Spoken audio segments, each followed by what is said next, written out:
Besides, she wasn't sure what she knew at the moment.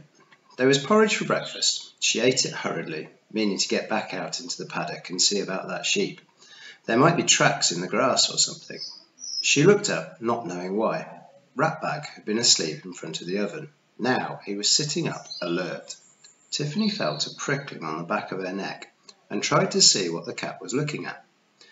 On the dresser was a row of blue and white jars which weren't very useful for anything. They'd been left to her mother by an elderly aunt, and she was proud of them because they looked nice, but were completely useless. There was little room on the farm for useless things that looked nice, so they were treasured. Ratbag was watching the lid of one of them. It was rising very slowly, and under it was a hint of red hair and two beady staring eyes. It lowered again when Tiffany gave it a long stare. A moment later, she heard a faint rattle, and when she looked up, the pot was wobbling back and forth, and there was a little cloud of dust rising along the top of the dresser. Ratbag was looking around in bewilderment.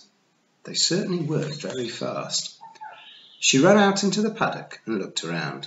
The mist was off the grass now, and skylarks were rising on the downs.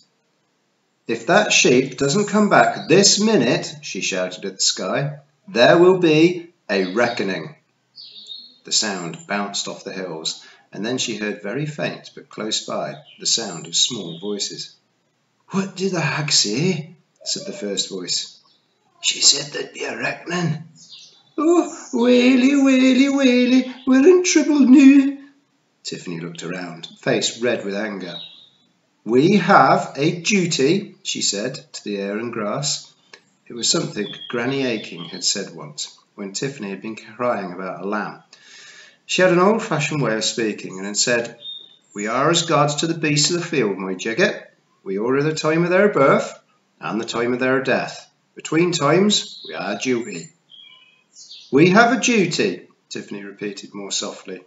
She glared around the field. "I know you can hear me, whoever you are. If that sheep doesn't come back, there will be trouble." The larks sang over the sheepfolds, making the silence deeper.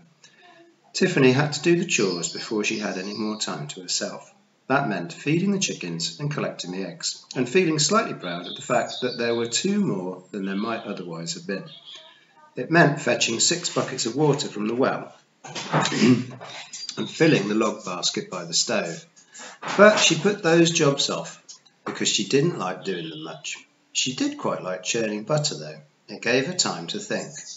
"When I'm a witch with a pointy hat and a broomstick," she thought, as she pumped the handle, "I'll wave my hand and the butter will come just like that.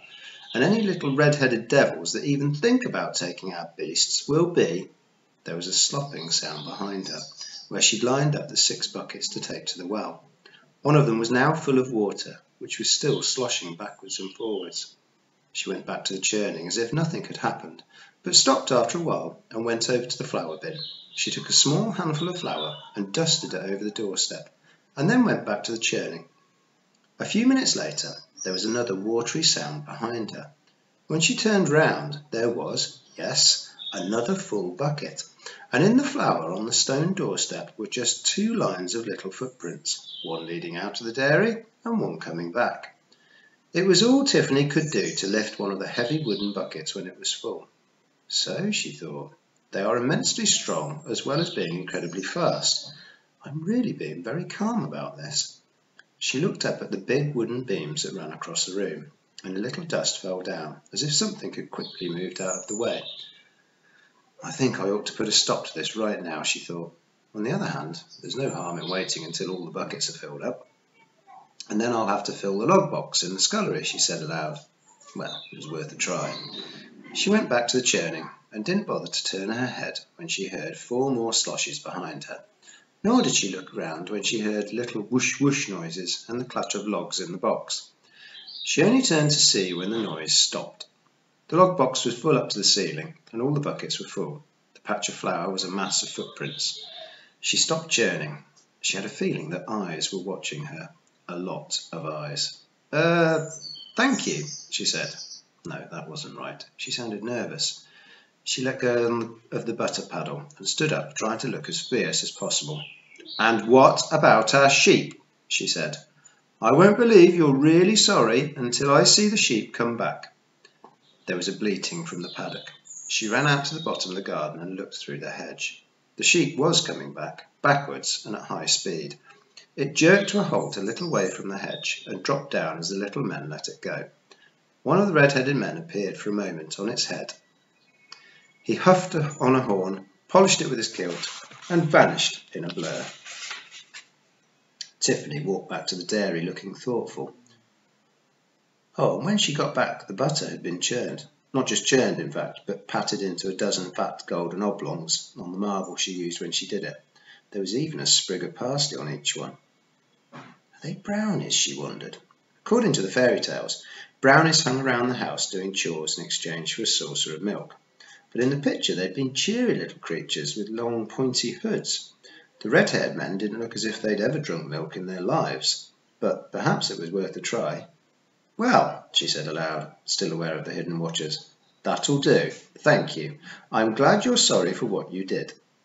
She took one of the cat's saucers from the pile by the sink, washed it carefully, filled it with milk from today's churn, then put it down on the floor and stood back. "Are you brownies?" she said. The air blurred, milk splashed across the floor, and the saucer spun round and round. "I'll take that as a no then," said Tiffany. "So what are you?" There were unlimited supplies of no answer at all. She lay down and looked under the sink, and then peered behind the cheese shelves. She stared up into the dark, spidery shadows of the room. It felt empty, and she thought, "I think I need a whole egg's worth of education in a hurry." Tiffany had walked along the steep track from the farm down to the village hundreds of times. It was less than half a mile long, and over the centuries the carts had worn it down so that it was more like a gully in the chalk and ran like a milky stream in wet weather. She was halfway down when the susurrus started. The hedges rustled without a wind, the skylarks stopped singing, and while she hadn't really noticed their song, their silence was a shock. Nothing's louder than the end of a song that's always been there. When she looked up at the sky, it was like looking through a diamond. It sparkled and the air went cold so quickly that it was like stepping into an icy bath. Then there was snow underfoot, snow on the hedges, and the sound of hooves. They were in the field beside her. A horse was galloping through the snow, behind the hedge that was now suddenly just a wall of white. The hoofbeats stopped. There was a moment of silence, and then a horse landed in the lane, skidding on the snow. It pulled itself upright, and the rider turned it to face Tiffany. The rider himself couldn't face Tiffany. He had no face. He had no head to hang it on. She ran. Her boots slipped on the snow as she moved, but suddenly her mind was as cold as the ice. She had two legs, slipping on ice. A horse had twice as many legs to slip. She'd seen horses try to tackle this hill in icy weather. She had a chance.